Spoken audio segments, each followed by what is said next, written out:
ಸದ್ಭಕ್ತರಿಗೆಲ್ಲ ಈ ಶುಭ ಸಂದರ್ಭದಲ್ಲಿ ಹಾರ್ದಿಕ ಪ್ರಣಾಮಗಳು ಹಾಗೂ ನಮ್ಮ ಹಳೆಯ ಮನೆಗೆ ಸುಸ್ವಾಗತ.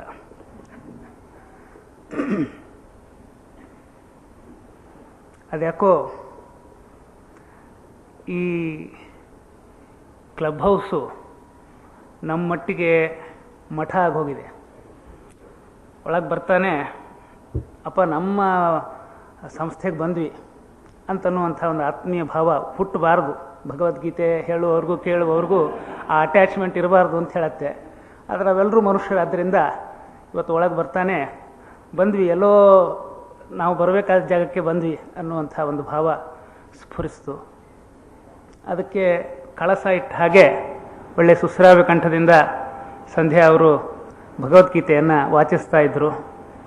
ಅದು ಕೇಳ್ತಾ ಕೇಳ್ತಾ ಇದು ಖಂಡಿತ ಮಠನೇ, ಇದು ಅಮೇರಿಕೆಯಲ್ಲಿ ಕ್ಲಬ್ ಹೌಸ್ ಅಲ್ಲ ಇದು ಅನ್ನೋ ಭಾವ ದೃಢವಾಯಿತು. ಇವತ್ತು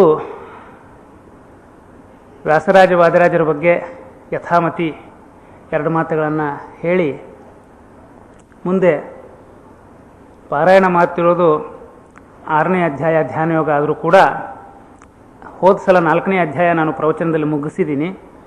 ಈ ಸಲ 5ನೇ ಅಧ್ಯಾಯ ಮುಗಿದ್ರೆ ಪುಣ್ಯ ಅಂದ್ಕೋತೀನಿ. 6ನೇ ಅಧ್ಯಾಯ ಹೇಳ್ತೀನಿ ಅನ್ನೋ ಧೈರ್ಯ ನನಗಿಲ್ಲ, ಯಾಕೆಂದರೆ ಸಮಯ ಪರಿಮಿತವಾದ್ದರಿಂದ ವಾದಿರಾಜರ ಬಗ್ಗೆ ಹೇಳಿ ಉಳಿದ ಸಮಯದಲ್ಲಿ ಒಂದು ಅಧ್ಯಾಯದಷ್ಟು ಭಗವದ್ಗೀತೆಯನ್ನು ಅನುಸಂಧಾನ ಮಾಡೋಣ.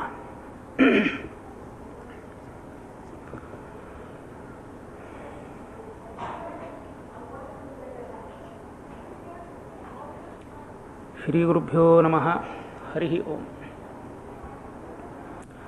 ಹಯಗ್ರೀವ ಹಯಗ್ರೀವ ಹಯಗ್ರೀವೇತಿ ಯೋ ವದೇತ್ ತಸ್ಯ ನಿಸ್ಸರತೆ ಮಾಣಿ ಜಹ್ನು ಕನ್ಯಾ ಪ್ರವಾಹವತ್ ಬ್ರಹ್ಮಾಂತ ಗುರವಃ ಸಾಕ್ಷಾತ್ ಇಷ್ಟಂ ದೈವಂ ಶ್ರಿಯಃ ಪತಿಃ ಆಚಾರ್ಯಾ ಶ್ರೀಮದಾಚಾರ್ಯಾ ಸಂತು ಮೇ ಜನ್ಮ ಜನ್ಮನಿ ಚಿತ್ರೈಃ ಪದೈಶ್ಚ ಗಂಭೀರೈಃ ವಾಕ್ಯೈರ್ಮಾನೈರಖಂಡಿತೈಃ ಗುರುಭಾವಂ ವ್ಯಂಜಯಂತಿ ಭಾತಿ ಶ್ರೀ ಜಯತೀರ್ಥವಾಕ್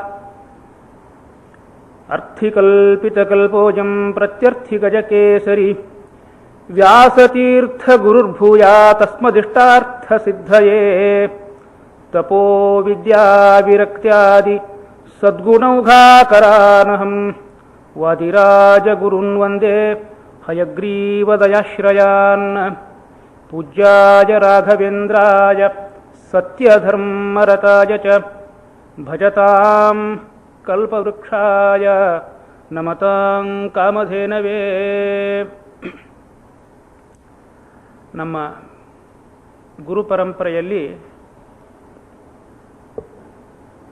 5 ಗುರುಗಳನ್ನು ಪ್ರಾತಸ್ಮರಣೀಯರು ಅಂತ ಹೇಳಬಹುದು. ವಿದ್ಯಾಪೀಠದಲ್ಲಿ ಬೆಳಗಿನ ಪ್ರಾರ್ಥನೆ 5 ಗಂಟೆಗೆ ಬೆಲ್ಲ ಆದಮೇಲೆ ಹುಡುಗರನ್ನೆಲ್ಲ ಎಬ್ಬಿಸಿ ಒಂದು ಪ್ರಾರ್ಥನೆ ಮಾಡಿಸ್ತಾರೆ. ಆ ಪ್ರಾರ್ಥನೆಯಲ್ಲಿ ಈ 5 ಗುರುಗಳನ್ನು ವಂದಿಸ್ತಕ್ಕಂಥ ನಮಸ್ಕರಿಸ್ತಕ್ಕಂಥ ಶ್ಲೋಕಗಳಿವೆ. ಉಡುಪಿಯಲ್ಲಿ ಉತ್ತರಾದಿ ಮಠದಲ್ಲಿ ಎಲ್ಲ ಕಡೆಗೂ ಕೂಡ ಭೋಜನದ ಸಮಯದಲ್ಲಿ ಈ 5 ಗುರುಗಳನ್ನು ಸ್ಮರಿಸ್ತಾರೆ ಎಲ್ಲರೂ. ನಿಮ್ಮಲ್ಲಿ ಅನೇಕರಿಗೆ ಈ ಶ್ಲೋಕಗಳು ಬಾಯಿಗಿದೆ. ಅದರ ಅರ್ಥಾನುಸಂಧಾನ ಪೂರ್ವಕ ಆ ಶ್ಲೋಕಗಳನ್ನು ಹೇಳಿದರೆ ಇನ್ನೂ ಹೆಚ್ಚು ಪುಣ್ಯ ಅನ್ನೋ ಉದ್ದೇಶದಿಂದ ಆ ಶ್ಲೋಕಗಳನ್ನು ಇಲ್ಲಿ ಹೇಳಿ ಅದರ ಅರ್ಥವನ್ನು ನಿಮ್ಮ ಸ್ಮರಣೆಗೆ ತಂದುಕೊಡ್ತಾ ಇದ್ದೇನೆ. ಆ 5 ಗುರುಗಳು ಯಾರು, ಆ 5 ಶ್ಲೋಕಗಳು ಯಾವುದು, ಅದರ ಅರ್ಥ ಏನು? ಬ್ರಹ್ಮಾಂತ ಗುರವಃ ಸಾಕ್ಷಾತ್ ಇಷ್ಟಂ ದೈವಂ ಶ್ರಿಯಃ ಪತಿಃ ಆಚಾರ್ಯ ಶ್ರೀಮದಾಚಾರ್ಯ ಸಂತು ಮೇ ಜನ್ಮ ಜನ್ಮನಿ. ತಾರತಮ್ಯಕ್ಕನುಗುಣವಾಗಿ ನಾರಾಯಣ, ಲಕ್ಷ್ಮಿ ಇವರನ್ನು ಮೊದಲು ಸ್ಮರಣೆ ಮಾಡಿಕೊಂಡು ಇಷ್ಟಂ ದೈವಂ ಶ್ರೀಯಃಪತಿ, ಶ್ರೀಯಃಪತಿಯಾಗಿರತಕ್ಕಂಥ ಲಕ್ಷ್ಮೀಪತಿಯಾಗಿರತಕ್ಕಂಥ ನಾರಾಯಣ ನಮಗೆ ಇಷ್ಟ ದೈವ. ಮತ್ತು ಗುರುಗಳು ಯಾರು? ಬ್ರಹ್ಮಾಂತಹ ಗುರವಃ, ನನಗೆ ಅಕ್ಷರಾಭ್ಯಾಸವನ್ನು ಮಾಡಿಸಿದವರು ನನಗೆ ಗುರುಗಳು, ನನಗೆ ತಿಳಿಯಲಾರದ್ದನ್ನು ಹೇಳಿಕೊಟ್ಟವರು ನನಗೆ ಗುರುಗಳು, ನನಗೆ ವೇದಾಂತ ಮಾರ್ಗಕ್ಕೆ ಹಚ್ಚಿದವರು ಗುರುಗಳು, ಅಲ್ಲಿ ಬೆಳೆಯಲಿಕ್ಕೆ ಸಹಾಯ ಮಾಡಿದವರು ಗುರುಗಳು, ಪ್ರಕೃತಿಯಲ್ಲಿರ್ತಕ್ಕಂಥ ಪಶು ಪಕ್ಷಿಗಳನ್ನು ಮೊದಲು ಮಾಡಿಕೊಂಡು ಯಾರ್ಯಾರಿಂದ ಏನೇನು ನಾನು ಪಾಠ ಕಲಿತಿದ್ದೀನಿ ಅವರೆಲ್ಲರೂ ನನ್ನ ಗುರುಗಳು. ಬ್ರಹ್ಮಾಂತಹ, ಬ್ರಹ್ಮ ಒಬ್ಬನೇ ಅಲ್ಲ, ಬ್ರಹ್ಮ ಅಂತ ಕೊನೆಗೆ ಬರತಕ್ಕಂಥವನು, ಗುರುಗಳ ಪಟ್ಟಿಯಲ್ಲಿ ಕೊನೆಗೆ ಬರತಕ್ಕಂಥವನು ಬ್ರಹ್ಮದೇವರು, ವಾಯುದೇವರು. ಆದರೆ ಆದಿ ಅಲ್ಲ, ಆದಿ ನಿಮ್ಮಲ್ಲಿ ಯಾರೂ ಆಗಬಹುದು ನನ್ನ ಗುರುಗಳು, ಮಾತ್ರವಲ್ಲ ಪಶು ಪಕ್ಷಿಗಳಾಗಬಹುದು. ಭಾಗವತದಲ್ಲಿ ಪ್ರಕೃತಿಯಿಂದ ಪಾಠ ಅಂತಲೇ ಒಂದು ಭಾಗ ಇದೆ. ಆದ್ದರಿಂದ ಬ್ರಹ್ಮಾಂತಹ ಗುರವಃ, ಎಲ್ಲ ನಮ್ಮ ಗುರುಗಳು. ಅವರಿಗೆ ನಾವು ನಮಸ್ಕಾರ ಮಾಡಬೇಕು, ಕೃತಜ್ಞತೆಯನ್ನು ಸಮರ್ಪಿಸಬೇಕು. ಅನಂತರ ಹೆಸರು ತಗೊಂಡು ಪ್ರಮುಖ ಗುರುಗಳನ್ನು ಸ್ಮರಿಸಬೇಕು. ಸಾಮಾನ್ಯವಾಗಿ ಬ್ರಹ್ಮಾಂತಹ ಗುರವಃ ಅಂತ ಸಾಮಾನ್ಯ ಶಬ್ದದಿಂದ ಸ್ಮರಣೆ ಮಾಡಿಕೊಂಡು ಹೆಸರುಗೊಟ್ಟು ಆ ಗುರುಗಳನ್ನು ಉಲ್ಲೇಖಿಸಿ ಅವರ ಸ್ಮರಣೆಯನ್ನು ಮಾಡ್ತಾ ಇದ್ದೇವೆ. ಯಾರ್ಯಾರವರು? ಆಚಾರ್ಯ ಶ್ರೀಮದಾಚಾರ್ಯ ಸಂತು ಮೇ ಜನ್ಮ ಜನ್ಮನಿ. ಆಚಾರ್ಯ, ಆಚಾರ್ಯ ಅಂತ ಸುಮ್ಮನೆ ನಮಗೆಲ್ಲ ಹೆಸರಿಗೆ ಕಾಚಿ ಕೂಚಿ ಆಚಾರ, ನಾವು ಮಂಗಾಚಾರು ಗುಂಗಾಚಾರು ಅಂತಾರಲ್ಲ, ಅಂಥ ಆಚಾರ. ಆಚಾರ ಹೇಳಿ ಬದ್ನಿಕಾಯಿ ತಿನ್ನೋ ಆಚಾರ. ಆಚಾರ್ಯ ಅನ್ನೋ ಶಬ್ದ ಸಾರ್ಥಕ ಅನಿಸ್ಬಲ್ಲಂಥ ಆಚಾರ್ಯರು ಅಂದ್ರೆ ಮಧ್ವಾಚಾರ್ಯ. ಆಚಾರ್ಯ ಶ್ರೀಮದಾಚಾರ್ಯ ಸಂತು ಮೇ ಜನ್ಮ ಜನ್ಮನಿ. ಬಹಳ ಭಕ್ತಿ ಪುರಸ್ಸರವಾಗಿರ್ತಕ್ಕಂಥ ಪ್ರಾರ್ಥನೆ. ಜನ್ಮ ಜನ್ಮಾಂತರಕ್ಕೂ ಇವರು ನನ್ನ ಗುರುಗಳಾಗಲಿ ಅನ್ನುವಂಥ ಕಳಕಳಿಯಿಂದ ಕೂಡಿರತಕ್ಕಂಥ ಪ್ರಾರ್ಥನೆ. ಅನಂತರ ಮಧ್ವಾಚಾರ್ಯರ ನಂತರ ನಮಗೆ ಅತ್ಯಂತ ವಂದನೀಯರಾದ ಗುರುಗಳು ಯಾರಪ್ಪ ಅಂದರೆ ಚಿತ್ರೈಹಿ ಪದೈಶ್ಚ ಗಂಭೀರೈಹಿ ವಾಕ್ಯೈರ್ಮಾನೈರಖಂಡಿತೈ ಅಖಂಡಿತೈ ಚಿತ್ರೈಹಿ ಮಾನೈಹಿ. ನೋಡ್ರಿ ಎಷ್ಟು ವಿಶೇಷಣಗಳು ಟೀಕಾರಾಯರ ಶಬ್ದಗಳಿಗೆ. ಇಂಥ ಚಿತ್ರೈ ಪದೈಶ್ಚ ಗಂಭೀರೈಹಿ, ಬರೀ ಜೋಕ್ಸ್ ಹೇಳಿ ಮಂದಿನ ನಗಿಸಿ ಎಂಟರ್ಟೈನ್ಮೆಂಟ್ ಮಾಡಿ ಹೋಗುವ ಆಚಾರ ಅಲ್ಲ ಅವರು. ಗಂಭೀರೈಹಿ ವಾಕ್ಯೈಹಿ ಮಾನೈಹಿ, ಪ್ರಮಾಣ ಪುರಸ್ಸರವಾಗಿರತಕ್ಕಂಥ ವಾಕ್ಯಗಳು. ಮಾನೈಹಿ ಪ್ರಮಾಣೈಹಿ ಅಖಂಡಿತೈಹಿ, ಅವತ್ತಿನಿಂದ ಇವತ್ತಿನ ತನಕ ಅದನ್ನು ಖಂಡಿಸಿದವರಿಲ್ಲ. ಪ್ರಮಾಣ ಪೂರ್ವಕವಾಗಿರ್ತಕ್ಕಂಥ ವಾಕ್ಯಗಳು. ವಾಕ್ಯೈರ್ಮಾನೈರಖಂಡಿತೈಹಿ ಗುರುಭಾವಂ ವ್ಯಂಜಯಂತಿ. ಗುರುಗಳು ಹೇಳಿರ್ತಕ್ಕಂಥ ವಾಕ್ಯಗಳಿವು ಅಂತ ಹೇಳಬೇಕಾಗಿಲ್ಲ, ಆ ವಾಕ್ಯದಲ್ಲೇನೆ ಗುರುತ್ವ ಅನ್ನೋದು ವ್ಯಕ್ತ ಸ್ಪಷ್ಟ. ಗುರುಭಾವಂ, ಗುರು ಶಬ್ದಕ್ಕೆ ಸಂಸ್ಕೃತದೊಳಗೆ ಎರಡು ಅರ್ಥ. ಗುರು ಅಂದ್ರೆ ದೊಡ್ಡದು, ಮಹತ್ವದ್ದು, ಭಾರಭೂತವಾಗಿರತಕ್ಕಂಥದ್ದು, ಅರ್ಥ ಗಾಂಭೀರ್ಯದಿಂದ ಕೂಡಿರತಕ್ಕಂಥದ್ದು ಅಂತ ಒಂದರ್ಥ. ಇನ್ನೊಂದು ಗುರುಭಾವಂ, ಸಾಮಾನ್ಯರಿಗೆ ಆ ಮಾತಾಡಲಿಕ್ಕೆ ಸಾಧ್ಯವೇ ಇಲ್ಲ. ಗುರುಗಳು ಜಯತೀರ್ಥರು ಮಾತ್ರ ಅಂಥ ಮಾತುಗಳನ್ನು ಆಡಲಿಕ್ಕೆ ಸಾಧ್ಯ. ಸುಧಾ ಗ್ರಂಥದಲ್ಲಿ ಅವರು ಆಡಿರ್ತಕ್ಕಂಥ ಮಾತುಗಳು ಇನ್ನುಳಿದ ಗುರುಗಳಿಗೆ ಆಡಲಿಕ್ಕೆ ಸಾಧ್ಯವಿಲ್ಲ. ಆದ್ದರಿಂದ ಗುರುಭಾವಂ ವ್ಯಂಜಯಂತಿ, ಮಹತ್ವದ ಅರ್ಥಗರ್ಭಿತವಾಗಿರತಕ್ಕಂಥ ಭಾವವನ್ನು ವ್ಯಂಜಯಂತಿ, ವ್ಯಕ್ತ ಮಾಡತಕ್ಕಂಥ. ಭಾತಿಶ್ರೀ ಜಯತೀರ್ಥ ವಾಕ್, ಅವರ ಸ್ಮರಣೆ, ಅವರ ಸುಧಾ ಗ್ರಂಥವನ್ನು ಸ್ಮರಣೆ ಮಾಡುವುದರ ಮೂಲಕ ಆ ಜಯತೀರ್ಥರನ್ನು ಸ್ಮರಣೆ ಮಾಡಿಕೊಳ್ಳಬೇಕು. ಅವರು ಎರಡನೇ ಗುರುಗಳು. ಮೊದಲನೆಯವರು ಮಧ್ವಾಚಾರ್ಯರು, ಎರಡನೆಯವರು ಜಯತೀರ್ಥರು. ಅದಾದ ಮೇಲೆ ಮಹಾನುಭಾವರಾಗಿರ್ತಕ್ಕಂಥ ಅರ್ಥಿಕಲ್ಪಿತ ಕಲ್ಪೋಯಂ ಪ್ರತ್ಯರ್ಥಿ ಗಜಕೇಸರಿ ವ್ಯಾಸತೀರ್ಥ ಗುರುರ್ಭುಜಾತ್ ಅಸ್ಮದಿಷ್ಟಾರ್ಥ ಸಿದ್ಧಯೇ. ವ್ಯಾಸತೀರ್ಥ ಗುರುಗಳು ಎಂಥವರವರು? ಚಂದ್ರಿಕಾ ಗ್ರಂಥವನ್ನು ರಚನೆ ಮಾಡಿದವರು. ಹಂಗೆ ಸ್ಮರಣೆ ಮಾಡ್ಕೊಂತ ಅವ್ರಿಗೆ ಸಂತೋಷ ಅಂತ. ವ್ಯಾಸತೀರ್ಥರು ವಾದಿರಾಜರು ಅವ್ರಿಗೆ ಸೋದೆದೊಳಗೆ ಹೋಗಿ ನಾನು ಪ್ರದಕ್ಷಿಣೆ ಮಾಡಿ ಸೇವಾ ಮಾಡಿದೆ, ನನಗೆ ಪ್ರಮೋಷನ್ ಕೊಟ್ಟರು ಅಂತ ಸ್ಮರಣೆ ಮಾಡಿದರೆ ಅವ್ರಿಗೆ ಸಂತೋಷ ಅಲ್ಲ. ಅವ್ರನ್ನ ಸ್ಮರಣೆ ಮಾಡುವಾಗ ಹೆಂಗೆ ಸ್ಮರಣೆ ಮಾಡಬೇಕು? ತರ್ಕತಾಂಡವ, ನ್ಯಾಯಾಮೃತ, ಚಂದ್ರಿಕಾದಂಥ ಗ್ರಂಥವನ್ನು ಮಾಡಿದ ಮಹಾನುಭಾವರು, ನನಗೆ ಜ್ಞಾನವನ್ನು ದಾನ ಮಾಡಿದವರು ಅಂತ ಸ್ಮರಣೆ ಮಾಡಿಕೊಳ್ಬೇಕಂತ ಅದನ್ನು ಶ್ಲೋಕದಲ್ಲಿ ಹೇಳ್ತಾ ಇದ್ದಾರೆ. ಪ್ರತ್ಯರ್ಥಿ ಗಜಕೇಸರಿ ವ್ಯಾಸತೀರ್ಥ ಗುರು ಭೂಯಾತ್ ಅಸ್ಮದಿಷ್ಟಾರ್ಥ ಸಿದ್ಧೈ. ಇಷ್ಟಾರ್ಥ ಅಂದ್ರೆ ಏನಲ್ಲಿ? ಜ್ಞಾನ. ಕ್ಷುಲ್ಲಕವಾದ ಇಷ್ಟಾರ್ಥಗಳಲ್ಲ. ಗಿಮಿ ಗಿಮಿ ಗಿಮಿ ಗಿಮಿ ಪ್ರದಕ್ಷಿಣೆ ಹಾಕಿದ್ವಿ ಅಂದ್ರೆ ಪಾಪ ಒಳಗೆ ಕೂತವ್ರಿಗೆ ತಲೆ ತಿರುಗ್ತದೆ ವೃಂದಾವನದೊಳಗೆ, ಸಾಕು ಮಾರಾಯ ಬಿಡು ನನ್ನ ಅಂತವರು. ಹಂಗ ಅವರನ್ನು ಸ್ಮರಣೆ ಮಾಡಿಕೊಳ್ಳೋದಲ್ಲ. ಇಷ್ಟಾರ್ಥ ಸಿದ್ಧಯೇ, ಜ್ಞಾನ ಸಲುವಾಗಿ ನಿಮ್ಮ ಹತ್ರ ಬಂದೀನಿ ನಾನು, ಆಧ್ಯಾತ್ಮಿಕ ಜ್ಞಾನಕ್ಕೆ ಹಂಬಲಿಸಿ ಬಂದೀನಿ, ಅದನ್ನು ನನಗೆ ದಯಪಾಲಿಸ್ರಿ ಅಂತ ಬೇಡ್ಕೊಳ್ಬೇಕಂತ. ಅರ್ಥಿ ಕಲ್ಪಿತ ಕಲ್ಪಃ, ಅರ್ಥಿ ಅಂದರೆ ಜ್ಞಾನಾರ್ಥಿ, ಜ್ಞಾನವನ್ನು ಹುಡುಕಿಕೊಂಡು ಹೋಗುವವ ಅವನಿಗೆ ಅರ್ಥಿ ಕಲ್ಪಿತ ಕಲ್ಪಃ, ಕಲ್ಪವೃಕ್ಷ ಇದ್ದಂತೆ ಆ ಗುರುಗಳು. ಅವರನ್ನು ವ್ಯಾಸತೀರ್ಥ ಗುರುಹು ಭೂಯಾತ್, ಆ ಗುರುಗಳು ಅಸ್ಮದಿಷ್ಟಾರ್ಥ ಸಿದ್ಧಯೇ, ಜ್ಞಾನವನ್ನು ಪಡೆಯತಕ್ಕಂಥ ನಮ್ಮ ಇಷ್ಟಾರ್ಥ ಏನಿದೆ ಅದನ್ನು ಅವರು ಪೂರ್ಣ ಮಾಡುವಂಥ ಗುರುಗಳಾಗಲಿ ಅಂತ ಅವರನ್ನು ನಾವು ಪ್ರಾರ್ಥಿಸಬೇಕು. ಅನಂತರದಲ್ಲಿ ಇವತ್ತಿನ ನಮ್ಮ ಆರಾಧನೆಯ ಗುರುಗಳು ವಾದಿರಾಜರು.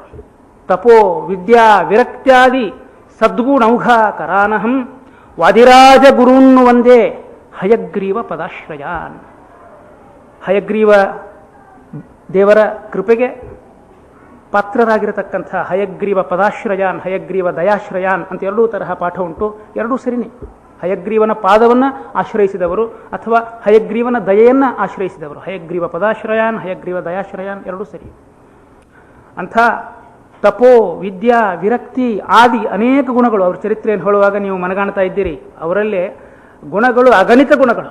ತಪೋ ವಿದ್ಯಾ ವಿರಕ್ತ್ಯಾದಿ ಸದ್ಗುಣಗಳ ಓಘ ಅಂದ್ರೆ ಪ್ರವಾಹ, ಸದ್ಗುಣೌಘ ಕರಾನಹಂ ಅವುಗಳ ವೃಷ್ಟಿಯನ್ನು ಕರೆಯತಕ್ಕಂಥ ಅಂಥ ಗುರುಗಳನ್ನು ಅಹಂ ನಾನು ವಾದಿರಾಜ ಗುರುನ್ ಒಂದೇ ನಾನು ಪ್ರಣಮಿಸ್ತಾ ಇದ್ದೇನೆ. ಹಯಗ್ರೀವ ಪದಾಶ್ರಯಾನ್. ಯಾರೋ ಆಧುನಿಕ ಕಾಲದ ಗುರುಗಳು ಹಂಗ ನಾನೇ ಮಹತ್ವದ ಪುರುಷ, ಆಷಾಢಭೂತಿ, ನಾನು ಎಲ್ಲ ನನ್ನ ಸಾಮರ್ಥ್ಯದಿಂದಲೇ ಎಲ್ಲ ಪವಾಡ ಮಾಡ್ತೀನಿ ಅಂತ ಹೇಳ್ಕೊಳ್ಳಿಲ್ಲ ಅವರು. ಹಯಗ್ರೀವ ಪದಾಶ್ರಯ. ಆ ಹಯಗ್ರೀವ ರೂಪಿ ಭಗವಂತನ ಕೃಪೆಯಿಂದ ಜನಗಳಿಗೆ ನನಗೆ ಸಾಧ್ಯವಾಗುವಂಥ ಅನುಕೂಲಗಳನ್ನು ಜ್ಞಾನದಾನವನ್ನು ಮಾಡ್ತಾ ಇದ್ದೇನೆ ಅಂತ ಹೇಳಿಕೊಂಡು ವೃಂದಾವನದಲ್ಲಿ ವಿರಾಜಮಾನರಾಗಿರ್ತಕ್ಕಂಥ ಆ ವಾದಿರಾಜರನ್ನು ಸ್ಮರಣೆ ಮಾಡಬೇಕು. ಅನಂತರ ಕೊನೆಯದಾಗಿ ರಾಘವೇಂದ್ರ ಶ್ರೀಪಾದಂಗಳವರು ಪೂಜ್ಯಾಯ ರಾಘವೇಂದ್ರಾಯ ಸತ್ಯಧರ್ಮ ರತಾಯ ಚ ಭಜತಾಂ ಕಲ್ಪವೃಕ್ಷಾಯ ನಮತಾಂ ಕಾಮಧೇನವೇ. ಹಿಂಗೆ ಮಧ್ವಾಚಾರ್ಯರು, ಟೀಕಾರಾಯರು, ವ್ಯಾಸರಾಜರು, ವಾದಿರಾಜರು, ರಾಘವೇಂದ್ರ ಶ್ರೀಪಾದಂಗಳವರು 5 ಗುರುಗಳನ್ನು ನಿತ್ಯ ನಾವು ಸ್ಮರಣೆ ಮಾಡಬೇಕು. ಯಾರಿಗಾದರೂ ಈ ಶ್ಲೋಕಗಳು ಗೊತ್ತಿಲ್ಲದೆ ಇದ್ದರೆ, ಕಲಿಬೇಕು ಅನ್ನೋ ಇಚ್ಛೆ ಇದ್ದರೆ, ಉಪನ್ಯಾಸ ಮುಗಿದ ಮೇಲೆ ಬಂದು ನಾನು ಕೇಳಿದರೆ ನಾನು ಬರೆದು ಸಂತೋಷದಿಂದ ಬರೆದು ಕೊಡಬಲ್ಲೆ, ಹೇಳಬಲ್ಲೆ. ಯಾಕಂದರೆ ಈ ನೆಪದಿಂದ ನಿಮಗೆ ಈ ಶ್ಲೋಕಗಳನ್ನು ನಿತ್ಯ ಹೇಳ್ತಕ್ಕಂಥ ಒಂದು ಪರಿಪಾಠಿ ಶುರುವಾದರೆ ಆ ಪುಣ್ಯದಲ್ಲಿ ನಾನು ಭಾಗಿಯಾಗ್ತೀನಿ. ಆದ್ದರಿಂದ ಗಮನವಿಟ್ಟು ಈ ಶ್ಲೋಕವನ್ನು ಮನನ ಮಾಡಬೇಕು. ಹೇಳುವಾಗ ಅರ್ಥದ ಕಡೆ ಗಮನ ಇಟ್ಟು ನಿತ್ಯ ಹೇಳಬೇಕು ಅನ್ನೋ ಪ್ರಾರ್ಥನೆ ವಿಜ್ಞಾಪನೆಯೊಂದಿಗೆ ಇವತ್ತಿನ ಉಪನ್ಯಾಸವನ್ನು ಆರಂಭ ಮಾಡ್ತಾ ಇದ್ದೇನೆ. ವಾದಿರಾಜ ಶ್ರೀಪಾದಂಗಳವರು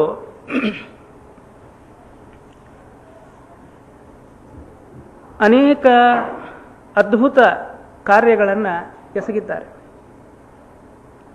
ಯಾವುದು ಹೇಳಬೇಕು ಯಾವುದು ಬಿಡಬೇಕು, ಒಂದು 10 ಅವರ ಮಹತ್ ಕೃತಿಗಳು ಮಿದುಳಿನೊಳಗೆ ಮಿಂಚುತ್ತಾವ. ಎಷ್ಟು ದೇವರು ಹೇಳಿಸ್ತಾನೆ ಅಷ್ಟು ಹೇಳ್ತೀನಿ. ಶುರು ಮಾಡೋಣ, ನಮ್ಮ ಮಟ್ಟದಿಂದ ಶುರು ಮಾಡೋಣ. ನಾವೆಲ್ಲ ದೇವರಿಗೆ ನೈವೇದ್ಯ ಇಡ್ತೀವಿ. ಮನುಷ್ಯರು ಇಟ್ಟ ನೈವೇದ್ಯವನ್ನು ಭಗವಂತ ಉಂಡಿರೋ ಸಂದರ್ಭಗಳು ಬಹಳ ಕಡಿಮೆ. ನೈವೇದ್ಯಕ್ಕಂತ ಒಂದು 5 ಬಾಳೆಹಣ್ಣು ಇಟ್ಟಿರ್ತೀವಿ, 5 ನಮಗೆ ತಿರುಗಿ ಬರ್ತಾವ ಅಂತ ಗೊತ್ತು. ಒಂದು 3 ಮತ್ತುಕೊಂಡು 2 ಉಳಿಸ್ತಾ ಇದ್ದ ಅಂದ್ರೆ ಜಸ್ಟ್ ಇಮ್ಯಾಜಿನ್. ಅಂಗಡಿ ಒಳಗೆ ಹೋಗಿ ನೈವೇದ್ಯದ ಬಾಳೆಹಣ್ಣು ಕೊಡ್ರಿ ಅಂತ ಕೇಳುವ ಮಂದಿ ನಾವು. ಕರ್ಲು ಬಾಳೆಹಣ್ಣು ಚೀಪ್ ಇದ್ದಿದ್ದು ಹೋಗಿರ್ತಾವ, 4 ದೇವ್ರಿಗೆ ಹೋಗಿರ್ತಾವ, 1-2 ನಮ್ಗೆ ಉಳಿದಿರ್ತಾವ. ಯಾವ್ದಾದ್ರು ಬ್ರಾಹ್ಮರಿಗೆ ಅವ್ನು 2 ಕೊಟ್ಟು ನಮ್ಮೇಲೆ ನಾವು ಚಲೋ ಹಣ್ಣು ತಂದು ತಿಂದ್ರೆ ಆಯ್ತು ಅಂತ. ದಾನದ ಸಾಮಾನು ಬೇರೆನೇ ತರ್ತೀವಲ್ಲ ಈಗ. ಹಂಗೆ ಖಾತ್ರಿ ಇರ್ತದೆ ನಮಗೆ 5 ಇಟ್ಟರೆ 5 ತಿರುಗಿ ಬರ್ತಾವ ಅಂತ. ರುಚಿ ರುಚಿ ಭಕ್ಷ್ಯ ಭೋಜ್ಯಗಳನ್ನು ಮಾಡಿ ದೇವರ ಮುಂದೆ ನೈವೇದ್ಯಕ್ಕೆ ಧೈರ್ಯದಿಂದ ಇಡ್ತೇವೆ. ದೇವರಿಗೆ ನೈವೇದ್ಯ ಹೇಳೋ ಮುಂದೆ ಒಂದು ಮಂತ್ರದ ದೃಷ್ಟಿ ಪ್ರಸಾದೇನ ಅನುಗ್ರಹಣ ಅಂತ ದೇವರಲ್ಲಿ ಪ್ರಾರ್ಥನೆ ಮಾಡ್ಕೋತೀವಿ. ನೈವೇದ್ಯದ ಮಂತ್ರ ಏನರ್ಥ ಅದಕ್ಕೆ ಅಂದ್ರೆ, ಭಗವಂತ ನಿನ್ನ ದೃಷ್ಟಿಕ್ಷೇಪದಿಂದ ಈ ಪ್ರಸಾದವನ್ನು ನೀನು ಸ್ವೀಕಾರ ಮಾಡಿ ನನಗೆ ಉಳಿಸು, ಎಲ್ಲ ತಗೊಂಡು ಬಿಡಬೇಡ. ಮತ್ತು ದೃಷ್ಟಿಕ್ಷೇಪೇಣ ಅನುಗ್ರಹ. ಸರಿ, ದೃಷ್ಟಿಯನ್ನು ಹರಿಸಿ ಭಗವಂತ ಅದನ್ನು ಸ್ವೀಕಾರ ಮಾಡ್ತಾನೆ, ನಾವು ಅದನ್ನು ತಗೊಳ್ತೀವಿ. ಆದರೆ ವಾಸ್ತವ ನೈವೇದ್ಯ ಶಬ್ದಕ್ಕೆ ಅರ್ಥ ಭಗವಂತ ಅದನ್ನು ಊಟ ಮಾಡಬೇಕು. ಹಿಂಗೆ ಭಗವಂತ ಸ್ವೀಕಾರ ಮಾಡಿ ಕೊಟ್ಟಿರ್ತಕ್ಕಂಥ ನೈವೇದ್ಯವನ್ನು ಭುಂಜಿಸಿ ಜೀವನ ಕಳೆದಿರ್ತಕ್ಕಂಥವರು ವಾದಿರಾಜರು. ವಾದಿರಾಜರು ಬರೀ ನಮ್ಮ ಹಂಗೆ ನಾಟಕದ ನೈವೇದ್ಯ ಮಾಡಲಿಲ್ಲ. ಅವರು ನೈವೇದ್ಯವನ್ನು ಕಲಸಿಕೊಂಡು ಬಂದು ಭುಜದ ಮೇಲೆ ಇಟ್ಟುಕೊಂಡು ಭಗವಂತನನ್ನು ಪ್ರಾರ್ಥನಾ ಮಾಡಿದರೆ ಭಗವಂತ ಬಂದು ಅದನ್ನು ಉಂಡು ಹೋಗ್ತಿದ್ನಂತ. ಅನೇಕರಿಗೆ ಅನೇಕ ಸಂಶಯಗಳಿಲ್ಲಿ.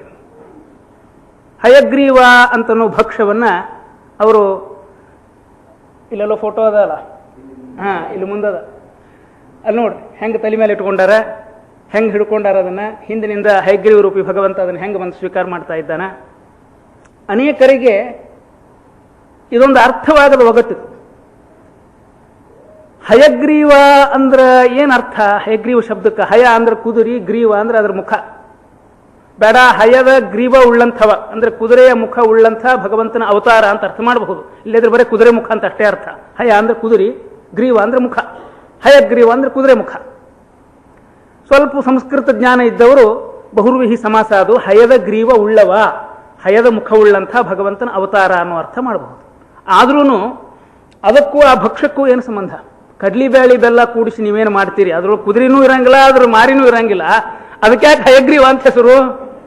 ಮತ್ತು ವಾದಿರಾಜರ ಅವತಾರಕ್ಕಿಂತ ಮೊದಲು ಅದಕ್ಕೆ ಏನಂತಿದ್ರು? ಬೇರೆ ಏನ್ರ ಹೆಸರು ಇರಬೇಕಲ್ಲ ಅದಕ್ಕೆ. ಮಡ್ಯೋ ಪಡ್ಯೋ ಏನೋ ಅಂತಾರೆ, ಉಡುಪಿ ಕಡೆ ನೀವು ಹೋಗಿ ಕೇಳಬೇಕು.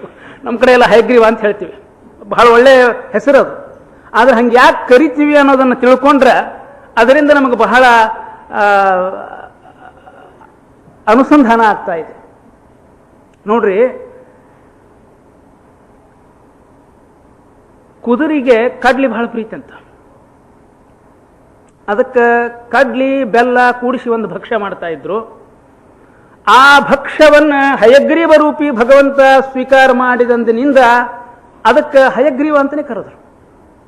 ಯಾಕೆ ಕಡ್ಲಿ ಬೇಳೆ ಬೆಲ್ಲ ಯಾಕೆ ಅನ್ಲಿಲ್ಲ ಅಂದ್ರೆ ನಮ್ಮ ಹಿಂದಿನವ್ರಿಗೆ ಒಂದು ವಿಚಾರ ಇರ್ತಿತ್ತು, ಯಾವುದನ್ನು ನಾವು ಬಹಳ ಪ್ರೀತಿಯಿಂದ ತಿಂತೀವಿ ಅದಕ್ಕೆ ದೇವರ ಹೆಸರಿಟ್ಟುಬಿಡೋಣ. ಕಡುಬು ಹೋಳಿಗೆ ಅಂತೇಳಿ ಕರದೇ ಕರಿತೀವಿ, ಅದರಿಂದ ಏನು ಅನುಸಂಧಾನ ಆಗೋದಿಲ್ಲ, ಏನಿಲ್ಲ. ಹಯಗ್ರೀವ ಅಂದಾಗ ಹಯಗ್ರೀವ ರೂಪಿ ಭಗವಂತನ ಸ್ಮರಣೆ ಆದರೂ ಬರಲಿ ಅಂತನ್ನೋ ಉದ್ದೇಶದಿಂದ ಆ ಭಕ್ಷ್ಯಕ್ಕೇನೆ ಹಯಗ್ರೀವ ಅಂತ ಹೆಸರಿಟ್ಬಿಟ್ರು. ಇಲ್ಲದೇ ಇದ್ರೆ ಆ ಭಕ್ಷ್ಯಕ್ಕೂ ಭಕ್ಷ್ಯದ ಪದಾರ್ಥಗಳಿಗೂ ಆ ಹೆಸರಿನ ಅರ್ಥಕ್ಕೂ ಯಾವುದೇ ಸಂಬಂಧ ಇಲ್ಲ. ಈ ಹಯಗ್ರೀವ ಅನ್ನೋ ಅವತಾರ ಇದೆಯಲ್ಲ, ಭಗವಂತನ ಅವತಾರ, ಇದೇನು ವಾದರಾಜ ಮಠದವರು 4 ಮಂದಿ ಕೂತ್ಕೊಂಡು ಕಥೆಯಾಗಿ ಕಟ್ಟಿರಬಾರ್ದು. ಇದನ್ನ ಇಂಥ ಒಂದು ಹಯಗ್ರೀವ ರೂಪಿ ಭಗವಂತನ ಅವತಾರನೇ ಇದ್ದದ್ದಾದ್ರ ಮತ್ತೆ ಯಾಕೆ ಬೇರೆ ಕಡೆ ಇದ್ರದ್ದು ಎಲ್ಲೂ ಉಲ್ಲೇಖ ಯಾಕಿಲ್ರಪ್ಪ? ಏನಿದು ಹಯಗ್ರೀವ ಅನ್ನೋ ಅವತಾರ? ಇದು ಭಗವಂತ ಕುದುರೆ ರೂಪ ತಗೊಂಡು ಬರೋ, ಕುದುರೆ ರೂಪ ತಗೊಂಡು ಯಾಕೆ ಬಂದಾವ ಅಂತ ಕೆಲವ್ರಿಗೆ ಸಂದೇಹ ಮನಸ್ಸಿನೊಳಗೆ. ಕೆಲವು ಧೈರ್ಯ ಮಾಡ್ತಾರೆ, ಕೆಲವರು ಸುಮ್ಮನೆ ಏನಾರ ಇರ್ತಾವ ಬಿಡ್ರಪ್ಪ, ಪುರಾಣದ ಕಥೆಯಿಂದ ಹಿಂಗೆ ಬಹಳ ವಿಚಾರ ಮಾಡಬಾರ್ದು. ಮಾಡಬಾರ್ದು ಅಲ್ಲ, ಮಾಡಿದರೆ ನಿಮಗೆ ವಿಶೇಷ ಲಾಭ ಇದೆ. ಎಲ್ಲಿ ಈ ಹಯಗ್ರೀವ ರೂಪಿ ಭಗವಂತನ ಉಲ್ಲೇಖ ಎಲ್ಲಿದೆ? ವಾದರಾಜರ ಸಂದರ್ಭ ಒಂದು ಬಿಟ್ರೆ ಇದ್ರ ಉಲ್ಲೇಖ ಎಲ್ಲಿದೆ? ಸತ್ರೇ ಮಮಾಸೋ ಭಗವಾನ್ ಹಯಶೀರ್ಷ ನಾಮ. ಭಾಗವತದೊಳಗ ಬ್ರಹ್ಮದೇವರು ಹರಿದ್ವಾರದೊಳಗ ಒಂದು ದೊಡ್ಡ ಸತ್ರವನ್ನು ಮಾಡಿದರು, ಯಜ್ಞವನ್ನು ಮಾಡಿದರು. ಅಲ್ಲೇ ಸತ್ರೇ ಮಮ ಆಸ ಭಗವಾನ್ ಹಯಶೀರ್ಷ ನಾಮ, ನನ್ನ ಯಜ್ಞದೊಳಗ ಹಯಶೀರ್ಷ ನಾಮ, ಹಯದ ಶೀರ್ಷ ಅಂದ್ರೆ ತಲೆ, ಶಿರಸ್ಸು, ಹಯದ ಶೀರ್ಷವನ್ನು ಧರಿಸಿದ ಭಗವಂತನ ಅವತಾರ ಆ ಯಜ್ಞ ಮಂಟಪದಲ್ಲಿ ಆಯಿತು ಅಂತ ಬ್ರಹ್ಮದೇವರ ಮಾತು ಭಾಗವತದಲ್ಲಿ. ಸತ್ರೇ ಮಮಾಸ ಭಗವಾನ್ ಹಯಶೀರ್ಷ ನಾಮ. ಹೌದ್ರಿ, ಅವಾಗೋ ಬ್ರಹ್ಮದೇವರ ಯಜ್ಞ ಮಂಟಪದೊಳಗೆ ಕಾಣಿಸ್ಕೊಂಡಿರ್ತಕ್ಕಂಥ ಭಗವಂತ ವಾದರಾಜರ ಕರೆದ್ರೆ ಹಯಗ್ರೀವ ರೂಪನೇ ತಗೊಂಡು ಯಾಕೆ ಬಂದ ಅಂದ್ರೆ ಅದಕ್ಕೆ ವಾದರಾಜರ ಚರಿತ್ರೆ ಸ್ವಲ್ಪ ತೆಗೆದು ನೋಡ್ಬೇಕು. ನಾವು ಅಡ್ಡಬಡ್ಡ ಪ್ರಶ್ನೆ ಕೇಳೋರು ಬಹಳ ಗಡಿಬಿಡಿ ಒಳಗಿರ್ತೀವಿ, ಪೂರಾ ಚರಿತ್ರೆ ಓದುವಷ್ಟು ಪುರುಸೊತ್ತಿರೋದಿಲ್ಲ ನಮ್ಗೆ. ವಾದರಾಜರ ಚರಿತ್ರೆದೊಳಗೆ ಇದಕ್ಕೆ ನಮಗೆ ಕಾರಣ ಸಿಗ್ತಾ ಇದೆ. ಅವರಿಗೆ ಆಶ್ರಮ ಆದ ಕೂಡಲೇ ಮಂತ್ರೋಪದೇಶ ಮಾಡಿದ ಗುರುಗಳು ಹಯಗ್ರೀವ ಮಂತ್ರೋಪದೇಶವನ್ನು ಮಾಡಿದರು ಅವರ ಸಾಧನೆಗೆ. ಹಯಗ್ರೀವ ಉಪದೇಶವನ್ನು ಮಾಡಿದರೆ ನಮ್ಮಲ್ಲಿ ಎಷ್ಟೋ ಜನ ಉಪದೇಶ ತಗೋತೀವಿ. ಅವು ಸ್ವಾಮಿಗಳು ಊರು ಬಿಟ್ಟು ಹೋಗಿರೋದಿಲ್ಲ, ನಮ್ಮ ಮಂತ್ರ ಜಪ ನಿಂತು ಹೋಗಿರ್ತದ. ಉಪದೇಶ ಕೊಟ್ಟು ಸ್ವಾಮಿಗಳು ದೊಡ್ಡವರಿಂದ ಮಂತ್ರೋಪದೇಶ ತಗೊಳ್ಬೇಕು ಅಂತ ಹೇಳಿ ಶಾಸ್ತ್ರ ಹೋಗಿ ತಗೋತೀವಿ ಅವ್ರ ಹತ್ರ. ನಮಸ್ಕಾರ ಚಮತ್ಕಾರ ಮಾಡಿ ಪ್ರದಕ್ಷಿಣೆ ಹಾಕಿ ಜನರಿಗೆ ಉಳ್ಳಿ ದಕ್ಷಿಣೆ ಇಟ್ಟು ಎಲ್ಲ ಮಾಡಿ ಅವ್ರ ಹತ್ರ ಮಂತ್ರೋಪದೇಶ ತಗೊಂಡು ಬರ್ತೀವಿ. ಅವ್ರನ್ನು ಊರು ಬಿಟ್ಟು ಹೋಗಿರೋದೆಲ್ಲ ಮುಗಿದು ಹೋಗಿರ್ತದೆ ನಮ್ಮ ಮಂತ್ರ ಜಪ. ವಾದರಾಜರು ಹಂಗೆ ಮಾಡಲಿಲ್ಲ. ಹಯಗ್ರೀವ ಮಂತ್ರೋಪದೇಶವನ್ನು ತಗೊಂಡು ಆ ಹಯಗ್ರೀವ ರೂಪಿ ಭಗವಂತನನ್ನ ಒಲಿಸಿಕೊಳ್ಳಬೇಕು ಅಂಥೇಳಿ ಅಹರ್ನಿಶಿ ಜಪ ಮಾಡಿದರು. ಮತ್ತು ಅದರಿಂದಾಗಿ ಭಗವಂತನಿಗೆ ಹಯಗ್ರೀವವನ್ನ ನೈವೇದ್ಯವನ್ನಾಗಿ ಸಮರ್ಪಣೆ ಮಾಡಿದಾಗ ಅನಾಯಾಸವಾಗಿ ಆ ಹಯಗ್ರೀವ ರೂಪಿ ಭಗವಂತ ಅವರ ಕಣ್ಮುಂದೆ ಬಂದು ನಿಂತ ಅವನನ್ನ ಪ್ರಾರ್ಥನೆ ಮಾಡಿಕೊಂಡ್ರು. ಖಂಡೀಭವದ್ಬಹುಲ ಡಿಂಡೀರ ಜೃಂಭಣ ಸುಚಂಡೀಕೃತೋ ದಧಿಮಃ. ನಿಮಗೆಲ್ಲ ಗೊತ್ತಿರೋ ಶ್ಲೋಕ ಇದು ದಶಾವತಾರ ಸ್ತುತಿ ಒಳಗ ಹಯಗ್ರೀವ ರೂಪಿ ಭಗವಂತನ ಸ್ತುತಿ.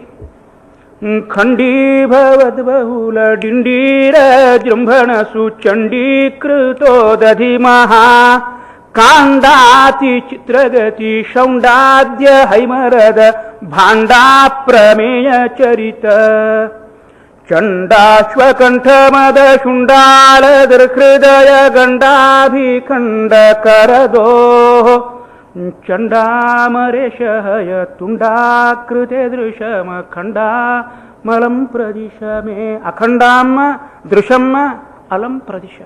ಏನು ಅರ್ಥ ಇದಕ್ಕೆ? ಕಡಿ ಲೈನಿನ ಅರ್ಥ ತಿಳ್ಕೊಂಡ್ಬಿಡ್ರಿ. ಹಯತುಂಡಾಕೃತೆ, ಹೇ ಹಯಗ್ರೀವ ರೂಪಿ ಭಗವಂತ, ಹಯತುಂಡಾಕೃತೆ, ಅಖಂಡಾಮ ದೃಶಮ್ಮ ಅಲಂ ಪ್ರದಿಶ, ಅಖಂಡಾಮಲಂ ಪ್ರದಿಶ ಮೇ, ಮೇ ನನಗ ಪ್ರದಿಶ, ಇದನ್ನು ಅನುಗ್ರಹ ಮಾಡಿ ನೀನು. ಅಖಂಡಾಂ ವಿಚ್ಛಿನ್ನವಾಗದೇ ಇರತಕ್ಕಂಥ ಅಖಂಡವಾಗಿರತಕ್ಕಂಥ ದೃಶಂ ಜ್ಞಾನ ದೃಷ್ಟಿಯನ್ನ ಪ್ರದಿಶ ನನಗೆ ನೀಡು ಅಂತ ಭಗವಂತನಲ್ಲಿ ಪ್ರಾರ್ಥನೆ ಮಾಡಿಕೊಂಡಿದ್ದಾರೆ. ಎಲ್ಲ ನಮ್ಮ ಅನಾಹುತಗಳಿಗೆ ಅಜ್ಞಾನ ಅವಿವೇಕ ಮೂಲ. ಆದ್ದರಿಂದ ವಿವೇಕ ಕೊಡಪ್ಪ, ಇಷ್ಟು ನಮಗೆ ಆಧ್ಯಾತ್ಮಿಕ ಜ್ಞಾನ ಬಹಳ ದೂರ ಹೋತು, ನಿತ್ಯದ ಜೀವನದೊಳಗೆ ಸ್ವಲ್ಪ ವಿವೇಕ ದಯಮಾಡಿಸು ಅಂತ ಭಗವಂತನಲ್ಲೇ ಬೇಡ್ಕೊಳ್ಳುವಂತಹ ಸ್ಥಿತಿ ಮುಟ್ಟಿದ್ದೇವೆ. ಅಖಂಡಾಮ್ಮ ದೃಶಮ್ಮ ಅಲಂ ಪ್ರದಿಶ. ನೋಡ್ರಿ, ಭಕ್ತ ಹೆಂಗ ಕರಿತಾನ ಭಗವಂತ ಹಂಗ ಬರ್ತಾನ. ತಮ್ ಯಥಾ ಯಥಾ ಉಪಾಸತೆ ಅಂತ ಹೇಳಿದ ಹಾಗೆ, ಯಾವಾಗ ಭಕ್ತ ಅಶ್ವಧಾಟಿ ಒಳಗ ಭಗವಂತನನ್ನು ಕರೆದ, ಭಗವಂತ ಅಶ್ವದ ರೂಪದ ಧಾರಣ ಮಾಡಿಕೊಂಡು ಓಡಿ ಬಂದ. ಈ ಅಶ್ವಧಾಟಿ ಗತಿ ಕೇಳ್ತಾ ಇದ್ರೇನೆ ಕುದುರೆ ಮೈಯೊಳಗ ಉತ್ಸಾಹ ಉಕ್ಕಬೇಕಂತ, ಓಡಬೇಕು ಅನ್ನೋ ಉತ್ಸಾಹ ಉಕ್ಕಬೇಕಂತ. ಎಷ್ಟು ಜನ ಕವಿಗಳು ಇದನ್ನು ಅನುಸರಣೆ ಮಾಡಿ ಮಾಡಿ ಕಾವ್ಯವನ್ನು ರಚನೆ ಮಾಡಿದ್ದಾರೆ. ನಮ್ಮ ಮನೆಯೊಳಗೇನೆ ನಮ್ಮ ಹಿರಿಯರಾಗಿರ್ತಕ್ಕಂಥ ನಮ್ಮ ಅಜ್ಜಂದ್ರು ಈ ವಾದಿರಾಜರ ಧಾಟಿ ಮೇಲೆ ಹೆಜ್ಜೆ ಇಟ್ಟು ಅನೇಕ ಶ್ಲೋಕಗಳನ್ನು ಅಶ್ವಧಾಟಿಯಲ್ಲಿ ರಚನೆ ಮಾಡಿದ್ದಾರೆ. ಅವರಿಂದ ಸ್ಫೂರ್ತಗೊಂಡು ಶ್ರೀಕಂಠ ಸಂಸ್ತುತಮಭಿಕಂ ಶ್ರೀಯೋಲವಲಿ ಪಾಕಂಜಯಚ್ಯುಚಿತಮಂ ಶ್ರೀಕಂಬ್ರಹಾಸ ಮಧುರಾಕನ್ಯ ಕಾಗದ್ರವಲೋಕಂ ಯದುತ್ತಮ ಶಿಶುಂ ಸಾಕಂ ವ್ರಜೆ ಮೃಗದೃಶಾಕಂಜ ಮುಗ್ಧಕರಯಾಕಂದುಕೋತ್ಸವರತಂ ಸ್ತೋಕಂ ಸ್ತವಿಮಿ ಶಿರ ಆಕಂಪ ಕೊಲ್ಲಸಿತ ಮಾಕಂದ ಸೌರಭ ಪದೈ. ಅವ್ರು ಹೇಳ್ತಾರ, ಎಂಥವು ಇವು ಶಬ್ದ, ಇವು ಅಶ್ವಧಾಟಿ ಶಬ್ದಗಳು. ಅಂದ್ರೆ ಶಿರ ಆಕಂಪ ಕೊಲ್ಲಸಿತ, ಶಿರಸ್ಸು ತಾನೇ ತಾನಾಗಿ ಕಂಪಿಸ್ತದಂತ ಶಬ್ದ ಕಿವಿ ಕೇಳಿಸ್ತಾ ಇತ್ತು ಅಂದ್ರೆ.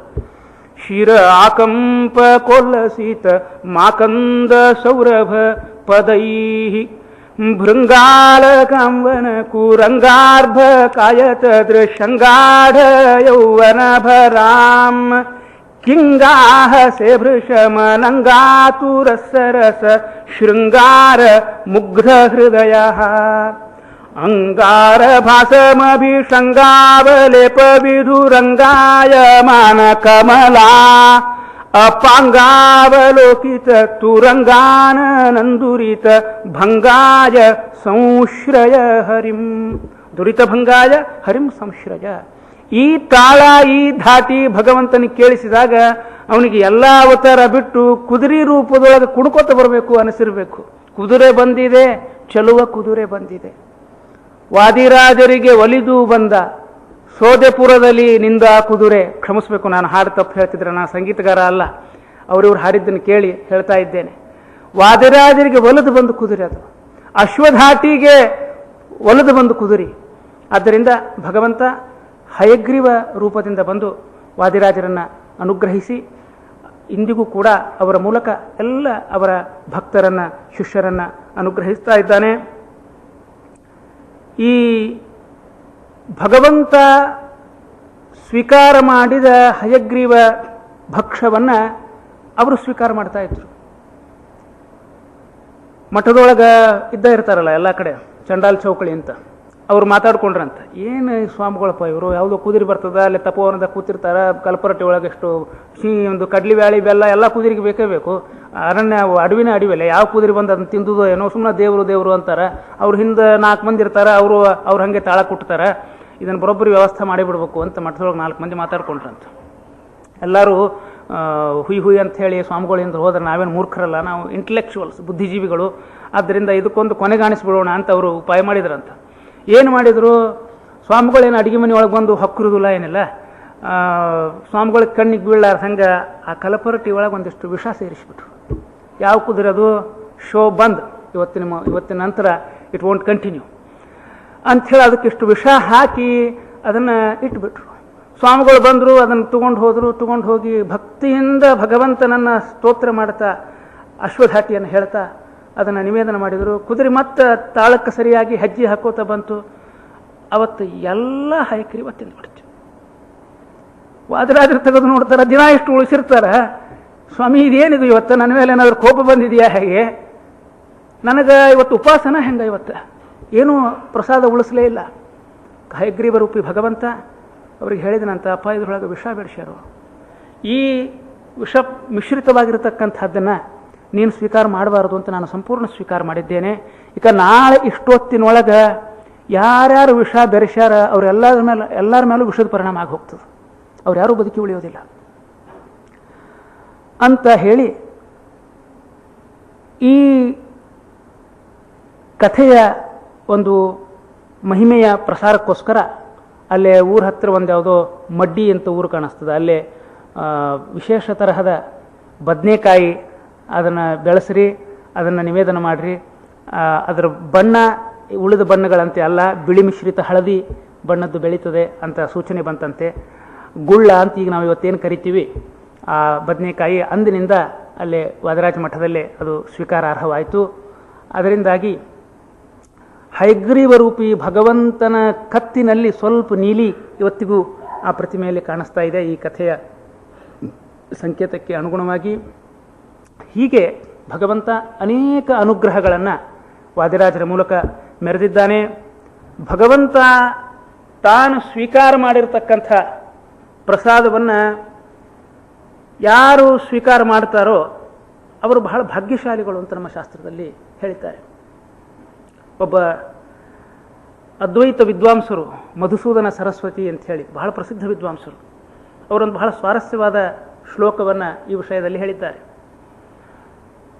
ಮಧ್ಯಾಹ್ನೇ ಯಮುನಾತಟೆ ವಿಟಪಿನಾಂ ಮೂಲೆ ವಯಸ್ಯೈ ಸಹ ದಧ್ಯನ್ನಾನ್ಯುಪಭುಜ್ಯ ರಜ್ಯತಿ ಪುನಃ ತತ್ಕ್ರೀಡನಿ ತತ್ವಯಿ ದೇವೇಂದ್ರಃ ತ್ರಿಪುರಾಂತಕಃ ಕಬಲಭೂಃ ಅನ್ಯೇಪಿ ನಾಕಾಲಯಾಃ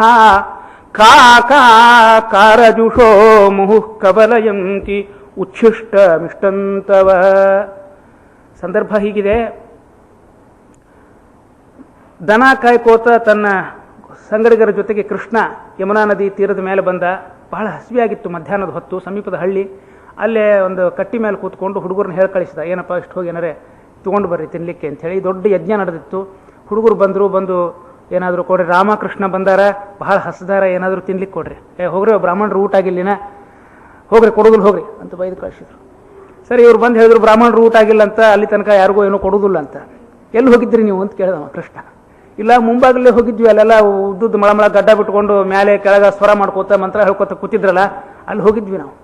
ಅಲ್ಲಿ ಹೋಗ್ಬೇಡ್ರಿ, ಹಿಂದಿನ ಬಾಗಲದಾಗ ಹೋಗ್ರಿ, ಹೆಣ್ಮಕ್ಳ ಹತ್ರ ಹೋಗಿ ಕೇಳ್ರಿ, ಎದ್ದು ಹಾಟಿರ್ತೀರಪ್ಪ, ನಿಮಗೆ ಎಲ್ಲಿ ಕೇಳಬೇಕು ಅಂತ ಇಷ್ಟು ಸಹಿತ ತಿಳಿಯೋದಿಲ್ಲ ಹೆಂಗೆ ಅಂತ ಬುದ್ಧಿವಾದ ಹೇಳಿ ಅವ್ರನ್ನ ಮತ್ತೆ ಕೊಟ್ಟು ಕಳಿಸ್ತಾರೆ.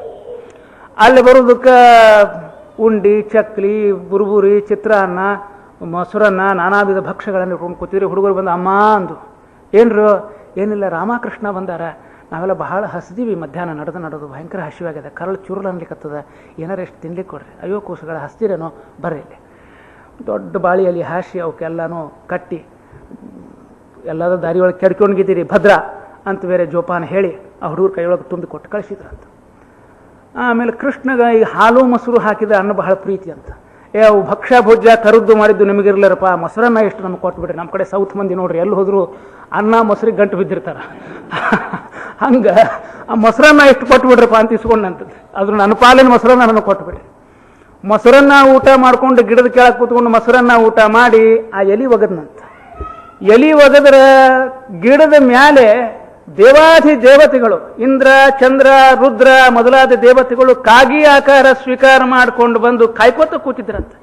ಯಾವಾಗ ಬಾಳಿಯಲ್ಲಿ ಬಿತ್ತು ಕೃಷ್ಣಂದು, ಹೋಗಿ ಕಾಕಾರ ಜುಷೋ ಮುಹು ಕಬಲಯಂತಿ ಉಚ್ಛಿಷ್ಟ ಮಿಷ್ಟಂತ ನಿನ್ನ ಉಚ್ಛಿಷ್ಟ ನೀನು ಸ್ವೀಕಾರ ಮಾಡಿಬಿಟ್ಟಿರ್ತಕ್ಕಂಥ ಪ್ರಸಾದ ಅದನ್ನು ತಿಂದು ಭಾಗ್ಯಶಾಲಿಗಳಾದರು ಅಂತ ವರ್ಣನೆ ಮಾಡ್ತಾ ಇದ್ದಾರೆ. ಮಧ್ಯಾಹ್ನ ಬಹಳ ಸುಂದರವಾದ ಶ್ಲೋಕ ಇದು. ಮಧ್ಯಾಹ್ನ ಹೇ ಯಮುನಾ ತಟೆ ಅರ್ಥ ಆಗ್ತದೆ. ಮಧ್ಯಾಹ್ನ ಯಮುನಾ ತಟ ವಿಟಪಿನಾಮ ಮೂಲೆ ವಯಸ್ಸೈ ಸಹ. ವಿಟಪಿ ಅಂದ್ರೆ ವೃಕ್ಷ. ವಿಟಪಿನ ಮೂಲೆ ವೃಕ್ಷದ ಮೂಲದೊಳಗೆ ವಯಸ್ಸೈ ಮಿತ್ರೈ ಸಹ ದಧ್ಯನ್ನಾನಿ. ದಧಿ ಅಂದ್ರೆ ಮೊಸರು. ದಧ್ಯನ್ನಾನಿ ಉಪಭುಜ್ಯ ರಜ್ಯತಿ ಪುನಃ ತತ್ಕ್ರೀಡನೇತತ್ವಯಿ ತ್ವಯಿ. ಕ್ರೀಡನೆ ತ್ವತ್ಕ್ರೀಡನೇತತ್ವಯಿ. ಏತತ್ ನಮ್ಮ ವೇದದ ಪಾಠದೊಳಗೆ ಬಂದದ ಈ ಶಬ್ದ. ಏತತ್ ಏನತ್ ಅಂತ ಹೇಳಿ ಮೊನ್ನೆ ನಾವು ವಿಚಾರ ಮಾಡ್ತಿದ್ವಿ. ಇಲ್ಲಿ ಬಂದು ನೋಡ್ರಿ ಎಕ್ಸಾಂಪಲ್ ಅದಕ್ಕೆ. ಏತತ್ ಅಂದ್ರೆ ಇದು. ತ್ವತ್ಕ್ರೀಡನೇತತ್ವಯಿ. ಆ ಕ್ರೀಡಾ ಮಾಡ್ಲಿಕ್ಕೆ ಆಟ ಆಡ್ಲಿಕ್ಕೆ ಮತ್ತೆ ಹೋಗಿಬಿಟ್ಟವ ಮೊಸರನ್ನ ತಿಂದು. ಮ್ಯಾಲೆ ಯಾರ್ಯಾರು ಕೂತಿದ್ರು? ದೇವೇಂದ್ರ ತ್ರಿಪುರಾಂತಕ ಕಬಲಭೂ ಅನ್ಯೇಪಿ ನಾಕಾಲಯ. ನಾಕಾಲಯ ಅಂದ್ರೆ ನಾಕ ಅಂದ್ರೆ ಸ್ವರ್ಗ, ಅದೇ ಮನೆಯಾಗುಳ್ಳಂಥವ್ರು ದೇವತೆಗಳು. ಅನ್ಯೇಪಿ ನಾಕಾಲಯ ಕಾಕಾರ ಜುಷೋ. ಕಾಕದ ಆಕಾರವನ್ನು ಜುಷ ಅಂದ್ರೆ ಹೊಂದಿದವರು. ಕಾಕಾರ ಜುಷೋ ಮುಹು ಕವಲಯಂತಿ. ಕವಳ ಅಂತ ನಮ್ಮಲ್ಲೂ ಶಬ್ದದಲ್ಲ, ಇದರದೇ ಅದು. ಕವಲಯಂತಿ ಉಚ್ಛಿಷ್ಟ ಮಿಷ್ಟನ್. ನಿನಗೆ ಉಚ್ಛಿಷ್ಟ ಆದ್ರೂ ಅವ್ರಿಗೆ ಇಷ್ಟನೂ ಅದು. ಉಚ್ಛಿಷ್ಟ ಮಿಷ್ಟಂತವ ಅಂತ ಹೇಳಿದ ಹಂಗ ಭಾಗವತದೊಳಗೆ ಇದನ್ನು ಹೇಳಿದ್ದಾರ್ರಿ. ತಯೋಪಭುಕ್ತ ಸ್ರಗಂಧ ವಾಸೋಲಂಕಾರ ಚರ್ಚಿತ ಉಚ್ಛಿಷ್ಟ ಭೋಜನೋದಾಸಾಹ. ತಯ ಉಪಭುಕ್ತವಾಗಿರತಕ್ಕಂಥ ಸ್ರಕ್ ಅಂದ್ರೆ ಹೂವು, ಹೂವಿನ ಹಾರ. ಅದಕ್ಕೇನೆ ದೇವ್ರಿಗೇರಿಸಿದ ಹೂ ಕೊಡ್ರಿ ಅಂತ ಕೇಳ್ತಿರ್ತಾರೆ. ಅದು ಆಶಾ ಅಂತ ತಿಳ್ಕೊಬಾರ್ದ್ರಿ. ದೇವ್ರಿಗೇರಿಸಿದ ಹಾರ, ದೇವ್ರಿಗೇರಿಸಿದ ಹೂ ಕೇಳಿದ್ರೆ ಬಹಳ ದೊಡ್ಡ ಸಂಸ್ಕಾರ ಬೇಕು ಅದನ್ನು ಕೇಳಿಸ್ಕೊಂಡು ಮುಡ್ಕೊಳ್ಳಿಕ್ಕೆ. ದೇವರಿಗೇರಿಸಿದ ಗಂಧ, ದೇವರಿಗೇರಿಸಿದ ತುಳಸಿ ಗಂಡಸರು ಕೇಳಿಸ್ಕೊಳ್ಬೇಕು ಅಂತ ಹೇಳ್ತದೆ ಶಾಸ್ತ್ರ. ಹೆಂಗಸರು ದೇವರಿಗೇರಿಸಿದ ಹೂವು, ಈ ದೇಶದೊಳಗೆ ಒಂದು ಸಮಸ್ಯೆ, ಹೂವು ಇಸ್ಕೊಂಡ್ರೆ ಎಲ್ಲಿ ಕಿಟಕಿಯಾಗಿಡ್ಬೇಕು, ಬಾಗಿಲು ಸಂಧ್ಯಾಗಿಡ್ಬೇಕು, ಅದು ತಲೆ ಮೇಲಂತೂ ಇಟ್ಕೊಳ್ಳೋ ಹಂಗಿಲ್ಲಲ್ಲ. ಅದನ್ನು ಕಾಲ ಬದಲಾಗಿ ಹೋಗಿದೆ. ಅಂತೂ ತಯೋಪಭುಕ್ತ ಸ್ರಗಂಧ. ಸ್ರಕ್ ಗಂಧ, ವಾಸ ಅಂದ್ರೆ ಬಟ್ಟಿ, ಭಗವಂತನಿಗೆ ತೋಡಿಸಿದ ಬಟ್ಟಿ, ರಾಯರಿಗೆ ತೋಡಿಸಿದ ಬಟ್ಟಿ, ವಾದರಾಜರಿಗೆ ಉಡಿಸಿದ ಬಟ್ಟಿ, ಅದನ್ನು ಪ್ರಸಾದ ಅಂತ ತಗೊಳ್ತೀವಿ ನಾವು, ಮೈ ಮೇಲೆ ಧರಿಸ್ತೀವಿ. ವಾಸೋ ಅಲಂಕಾರ, ಅದು ನಮಗೆ ಅಲಂಕಾರ. ಚರ್ಚಿತ ಉಚ್ಛಿಷ್ಟ ಭೋಜನೋದಾಸಾಹ. ಆ ಭಗವಂತನ ಉಚ್ಛಿಷ್ಟ, ಅವನ ಪ್ರಸಾದ, ಅದನ್ನು ಊಟ ಮಾಡಿದ್ರೆ ನಾವು ದಾಸ್ಯ ಪದವಿಗೆ ಅರ್ಹರಾಗ್ತಾ ಇದ್ದೇವೆ, ದಾಸರಾಗ್ತಾ ಇದ್ದೇವೆ ಅಂತ ಹೇಳಿದ್ದಾರೆ. ಹೀಗೆ ಭಗವಂತನ ದೊಡ್ಡ ಅನುಗ್ರಹಕ್ಕೆ ಪಾತ್ರರಾಗಿರ್ತಕ್ಕಂಥವರು ಎಷ್ಟು ತರಹದಿಂದ ಕಾರ್ಯಗಳನ್ನು ಮಾಡಿದ್ದಾರೆ. ವಿಜಯನಗರದೊಳಗೆ ಕೃಷ್ಣದೇವರಾಯನ ಕಾಲಕ್ಕೆ ಅವರಿಗೆ ಪ್ರಸಂಗಾಭರಣ ತೀರ್ಥರು ಅಂತ ಅವರಿಗೆ ಬಿರುದು ಕೊಟ್ಟರು, ವಾದಿರಾಜರಿಗೆ. ಏನು ಬಿರುದ್ರಪ್ಪ ಇದು? ಪ್ರಸಂಗಾಭರಣ ಅಂದ್ರೆ ಏನರ್ಥ ಅಂದ್ರೆ, ಆಗಿನ ಕಾಲಕ್ಕೆ ಬೇರೆ ಬೇರೆ ಬೇರೆ ಬೇರೆ ಮತದ ವಿದ್ವಾಂಸರು ಬಂದು ಶಾಸ್ತ್ರದ ಚರ್ಚೆಯನ್ನು ಮಾಡ್ತಾ ಇದ್ರು. ಚರ್ಚೆ ಮಾಡಿದಾಗ ವೈಚಾರಿಕ ಮಟ್ಟದೊಳಗೆ ಆ ವಿಷಯ ಮನಸ್ಸಿಗೆ ಹಿಡಿಯುವಂತೆ ಅದನ್ನು ಹೇಳಿ, ಯಾರಿಗೂ ಮನಸ್ಸಿಗೆ ನೋವಾಗದಂತೆ ಅದನ್ನು ಪರಿಹಾರ ಮಾಡತಕ್ಕಂಥ ಒಂದು ಜಾಣ್ಮೆ ವಾದಿರಾಜರಲ್ಲಿತ್ತು. ಏನು ಸ್ವಾಮಿಗಳು ಅಂದ್ರೆ ಇವ್ರಿಗೇನು ವ್ಯವಹಾರ ಇರುವುದಿಲ್ಲ ಅಂತ ಮಾತಾಡ್ತಿರ್ತಾರೆ ನಮ್ಮಲ್ಲಿ. ವಾದಿರಾಜ ಸ್ವಾಮಿಗಳಂಥ ವ್ಯವಹಾರಸ್ಥ ಸ್ವಾಮಿಗಳು ಬಹಳ ಸಿಗೋದು ಅಪರೂಪ. ಪ್ರಾಯ ನಮ್ಮ ಪೇಜಾವರ ಸ್ವಾಮಿಗಳು ಏನೋ ಈಗ ಉದಾಹರಣೆ ಹುಡುಕಬಹುದಾದ್ರೆ. ಯಾಕಂದ್ರೆ ಅವರು 4 ಪರ್ಯಾಯ 5 ಪರ್ಯಾಯ ಮಾಡಿದ್ರು, 4 ಸ್ವತಃ ಮಾಡಿದ್ರು, 5ನೇದು ಶಿಷ್ಯನಿಂದ ಮಾಡಿಸಿದ್ರು. ಪೇಜಾವರ ಸ್ವಾಮಿಗಳದ್ದು 4 ಪರ್ಯಾಯ ಆದವರು. ಈಗ I C lots of similarities. ಮತ್ತು ವ್ಯವಹಾರ ಚತುರರು ಇವರು ಕೂಡ. ಅವರು ಆಯಾ ಪ್ರಸಂಗಕ್ಕೆ ಹೆಂಗೆ ನಡ್ಕೊಳ್ಬೇಕು ಅನ್ನೋ ಸ್ಫೂರ್ತಿ ಇತ್ತು ಅವರಿಗೆ, ವಾದಿರಾಜರಿಗೆ. ಹೀಗಾಗಿ ಕೃಷ್ಣದೇವರಾಯ ಬಹಳ ಸಂತುಷ್ಟ ಆಗಿ ಅವರಿಗೆ ಪ್ರಸಂಗಾಭರಣ ತೀರ್ಥರು, ಪ್ರಸಂಗಕ್ಕೆ ಆಭರಣ ಇದ್ದಂಗೆ ಅವರು ಅಂತ ಪ್ರಸಂಗಾಭರಣ ತೀರ್ಥರು ಅಂತ ಅವರಿಗೆ ಬಿರುದು ಕೊಟ್ಟಿದ್ದ. ಮಹಾರಾಜನಿಗೆ ಆಪತ್ತು ಕಾಲದೊಳಗೆ ಅವರು ಸಹಾಯ ಮಾಡಿದ್ದುಂಟು. ಆರ್ಥಿಕವಾಗಿ ಬಹಳ ದುಸ್ಥಿತಿಯನ್ನು ಅನುಭವಿಸ್ತಾ ಇದ್ದ ಕೃಷ್ಣದೇವರಾಯ ಒಂದು ಕಾಲಕ್ಕೆ ಬಂದವರನ್ನ ಬೇಡಿಕೊಂಡ. ಗುರುಗಳ ಏನು ತ್ರಾಸಾದ್ರೂ ಗುರುಗಳ ಹತ್ರ ಹೋಗಿ ಕೇಳಬೇಕು. ಯಾಕಂದ್ರೆ ಗುರುಗಳೆಲ್ಲ ಅಂಥ ಯೋಗ್ಯತೆ ಇರ್ತಿತ್ತು. ಈಗಿನ ಕಾಲದ ಗುರುಗಳೇ ಸಹಾಯ ಕೇಳೋದ್ರಾಗಿರ್ತಾರ, ಮತ್ತು ಅವ್ರ ಶಿಷ್ಯರು ಅವ್ರ ಹತ್ರ ಹೋಗ್ತಾರೆ. ಹಂಗ ಆವಾಗ ಮಹಾರಾಜ ರಾಜಾಧಿರಾಜ ಆದರೂ ಕೂಡ ಅವ ಗುರುಗಳ ಹತ್ರ ಬಂದು ಕೇಳಿದ. ಗುರುಗಳ ಹಿಂಗೆ ಬಹಳ ಆರ್ಥಿಕವಾಗಿ ದುಸ್ಥಿತಿ ಬಂದದ. ರಾಜ್ಯದೊಳಗೆಲ್ಲ ಪ್ರಜೆಗಳು ಹಾಹಾಕಾರ, ಅವರಿಗೆ ಅನ್ನಾಹಾರಗಳಿಲ್ಲದೆ ಒದ್ದಾಡ್ತಾ ಇದ್ದಾರೆ. ಅದಕ್ಕೆ ಏನು ಮಾಡಬೇಕು? ಅದಕ್ಕೆ ನಾನು ಸ್ವಲ್ಪ ವಿಚಾರ ಮಾಡಿ ಹೇಳ್ತೀನಪ್ಪ ಸ್ವಲ್ಪ ಸಮಯ ಬಿಟ್ಟವ. ವಾದರಾಜರು ಒಂದು ಶಿಷ್ಯರದೊಂದು ಗುಂಪು ಕರ್ಕೊಂಡು ಊರು ಬಿಟ್ಟು ದೂರ ಹೋಗಿ ಅಲ್ಲೊಂದು ಕಡೆ ನೆಲ ಅಗಸಿದ್ರು. ನೆಲ ಅಗಸಿದ್ರ ಆಳಕ್ಕೆ ಆಗದ ಮೇಲೆ ಅಪರಂಪಾರವಾದ ಐಶ್ವರ್ಯ ಕೆಳಗ, ವಜ್ರ ಮುತ್ತು ವೈಢೂರ್ಯ. ಮಹಾರಾಜನ ಕರೆದು ಹೇಳಿದ್ರಂತ, ಎಲ್ಲ ಸಂಪತ್ತನ್ನು ತಗೋ, ನಿನ್ನ ಬೊಕ್ಕಸಕ್ಕೆ ಪ್ರಜೆಗಳ ಅಭ್ಯುದಯಕ್ಕಾಗಿ ಉಪಯೋಗ ಮಾಡು. ಆದರೆ ಅದರೊಳಗೆ 2 ಪ್ರತಿಮಾ, ಒಂದು ರಾಮದೇವರ ಪ್ರತಿಮಾ, ಒಂದು ವಿಠ್ಠಲ ದೇವರ ಪ್ರತಿಮಾ, ಪಂಚಲೋಹದ ಪ್ರತಿಮಾಗಳು, ಅವನು ಮಾತ್ರ ನಾನು ಕೊಟ್ಟುಕೊಡು. ಅರಮನೆ ಒಳಗೆ ಅದ್ರ ಪೂಜೆ ಆಗ್ತದೋ ಬಿಡ್ತದೋ, ನನ್ನ ದೇವತೆ ಅದು, ನಾನು ಪೂಜೆ ಮಾಡ್ತೇನೆ. ಇವತ್ತಿಗೂ ಕೂಡ ಸೋದೆ ಮಠದಲ್ಲಿ ಆ ರಾಮ ದೇವರ ಪ್ರತಿಮೆಯನ್ನು, ವಿಠ್ಠಲ ದೇವರ ಪ್ರತಿಮೆಯನ್ನು ಪೂಜೆ ಆದ ಮೇಲೆ ಅವರು ದರ್ಶನ ಮಾಡಿಸ್ತಾ ಇದ್ದಾರೆ. ವಾದಿರಾಜರು ಆ ಕೃಷ್ಣದೇವರಾಯನಿಗೆ ಅನುಗ್ರಹ ಮಾಡಿದ ಬಗೆಯನ್ನು ಅದು ನಮಗೆ ತಿಳಿಸ್ತಾ ಇದೆ. ದೊಡ್ಡ ಸಮಾಜ ಸುಧಾರಕರು ವಾದಿರಾಜರು. ಪೇಜಾವರ ಸ್ವಾಮಿಗಳು ಅಸ್ಪೃಶ್ಯೋದ್ಧಾರ ಮಾಡಿದ್ದು ನಿಮಗೆಲ್ಲರಿಗೂ ಗೊತ್ತಿದೆ. ಆ ಕಾಲಕ್ಕೆ ಬಹಳ ದೊಡ್ಡ ಕ್ರಾಂತಿ ಅದು, ಅವರು ಹುಟ್ಟಿ ಬಂದ ಸಮಾಜದೊಳಗೆ. ವಾದಿರಾಜರು ಅಂಥದ್ದೇ ಒಂದು ಕೆಲಸ ಮಾಡಿದರು. ಆಗಿನ ಕಾಲಕ್ಕೆ ಅಲ್ಲೇ ಕೋಟೇಶ್ವರ ಅಂತ ಬ್ರಾಹ್ಮಣರು, ಅವರನ್ನು ಇತರರು ಸೇರಿಸ್ತಾ ಇರಲಿಲ್ಲ. ಕೋಟದವರಿಗೆ ಕೋಟೇಶ್ವರದವರಿಗೆ ಜಗಳ, ಮತ್ತು ಇತರ ಬ್ರಾಹ್ಮಣರು ಅವ್ರನ್ನ ಸೇರಿಸೋದಿಲ್ಲ ಅನ್ನೋ ಕಾರಣಕ್ಕೆ ಕೋಟೇಶ್ವರರು ಬಹಳ ನೊಂದಿದ್ರು. ಅವರು ಬಂದು ವಾದಿರಾಜ ಶ್ರೀಪಾದಂಗಳವರನ್ನ ಮೊರೆ ಹೊಕ್ಕು ಅವರಿಂದ ದೀಕ್ಷೆಯನ್ನು ಪಡೆದುಕೊಂಡು, ಇವರೆಲ್ಲ ಇವತ್ತು ಅವರು ಸೋದೆ ಮಠಕ್ಕೆ ಶಿಷ್ಯರು. ನಮ್ಮ ವಿದ್ಯಾಪೀಠದಲ್ಲಿ ಕೆಲವು ಕುಂದಾಪುರದವರು, ಕುಂದಾಪುರದಿಂದ ಬಂದಂಥ ವಿದ್ಯಾರ್ಥಿಗಳು ಆ ಕೋಟೇಶ್ವರದವರಿದ್ದರು. ಕಾರಂತರು ಅಣ್ಣತಮ್ಮಂದರು ಬರೆದ ಪುಸ್ತಕದೊಳಗೆ ಕೋಟ ವಾಸುದೇವ ಕಾರಂತ ಅಂತ ಅವರದು ಒಬ್ಬರದ ಹೆಸರು, ಸಹೋದರರಲ್ಲಿ ನೀವು ಕೆಲವರು ನೋಡಿರ್ಬೋದು ಪುಸ್ತಕ. ಅಂತೂ ಆ ಜನಾಂಗವನ್ನು ಅವರು ಉದ್ಧಾರ ಮಾಡಿದರು. ಅಸ್ಪೃಶ್ಯರನ್ನು ನಮ್ಮಲ್ಲಿ ಜನ ಸೇರಿಸ್ತಾ ಇರಲಿಲ್ಲ. ಅವರಿಗೆ ಸಂಸ್ಕೃತ ಗೊತ್ತಿಲ್ಲ. ತುಳುನೊಳಗೆ ಅವರೆಲ್ಲ ಆ ಪ್ರದೇಶದೊಳಗಿರುವವರು ವ್ಯವಹರಿಸಿಕೊಂಡು ತುಳು ಮಾತಾಡ್ತಕ್ಕಂಥ ಕೆಲವರು ಅಸ್ಪೃಶ್ಯರಿದ್ದರು. ಅವರಿಗೆ ತುಳು ಭಾಷಾದೊಳಗೇನೆ ದೇವರ ಪದ್ಯಗಳನ್ನು ರಚನೆ ಮಾಡಿಕೊಟ್ರು ಅವರಿಗೋಸ್ಕರ. ವಾದಿರಾಜರು ಕನ್ನಡದೊಳಗೆ ಸುಳಾದಿ, ಉಗಾಭೋಗ ಪದ್ಯಗಳಂತೂ ಸರಿನೇ ಸರಿ, ಸಂಸ್ಕೃತದೊಳಗೆ ಕಾವ್ಯಗಳು ಮತ್ತು ಶಾಸ್ತ್ರೀಯ ಗ್ರಂಥಗಳು, ಇಷ್ಟು ವೈವಿಧ್ಯಪೂರ್ಣವಾಗಿರ್ತಕ್ಕಂಥ ಗ್ರಂಥ ರಚನೆಯನ್ನು ಮಾಡಿದ್ದಾರೆ. ಪಾಷಂಡ ಮತ ಖಂಡನ ಅಂತ ಮಾಡಿದ್ದಾರೆ, ಅಂದರೆ ನಾಸ್ತಿಕ ಮತ ಖಂಡನ. ಅದನ್ನು ಯುಕ್ತಿ ಮಲ್ಲಿಕಾದೊಳಗೂ ಅದರ ಕೆಲವು ವಿಷಯಗಳನ್ನು ಹೇಳ್ತಾರೆ ಅವರು. ಅದರೊಳಗಿನ ಒಂದು ವಿಷಯ ನಿಮ್ಮ ಮುಂದೆ ಹೇಳ್ತಾ ಇದ್ದೇನೆ. ಅಸ್ತಿಚೇನ್ ನನೋ ಹಾನಿಹಿ ನಾಸ್ತಿಚೇನ್ ನಾಸ್ತಿಕೋ ಹತಃ. ಭಗವಂತ ಇದ್ದಾನೋ ಇಲ್ವೋ ಅನ್ನೋ ಪ್ರಶ್ನೆ ಎಲ್ಲರ ಮನಸ್ಸಿನಲ್ಲಿ ಒಂದೊಂದು ಸಲ ಬರೋದುಂಟು. ಈ ನಾನು ಟೆನಿಸಿ ಒಳಗಿದ್ದಾಗ ಒಬ್ಬವ ಡಾಕ್ಟರು ವಿಲ್ಲಿನೊಳಗೆ ತನ್ನೆಲ್ಲ ಆಸ್ತಿ ಬರೆದು ದೇವಸ್ಥಾನಕ್ಕೆ ಬರೆದಿಟ್ಟಿದ್ದ ವಿಲ್ಲು.